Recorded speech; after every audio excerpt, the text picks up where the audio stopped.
ನನ್ನ ಪ್ರಭು ಕ್ರಿಸ್ತನ ತಾಯಿ, ನನ್ನ ಮನದಾಸೆಯ ಕೇಳು.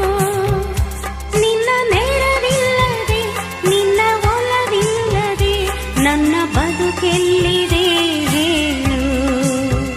ನನ್ನ ಪ್ರಭು ಕ್ರಿಸ್ತನ ತಾಯೇ, ನನ್ನ ಮನದಾಸೆಯ ಕೇಳು. ನಿನ್ನ ನೆರವಿಲ್ಲದೆ, ನಿನ್ನ ಒಲವಿಲ್ಲದೆ ನನ್ನ ಬದುಕೆಲ್ಲಿದೆ ಹೇಳು.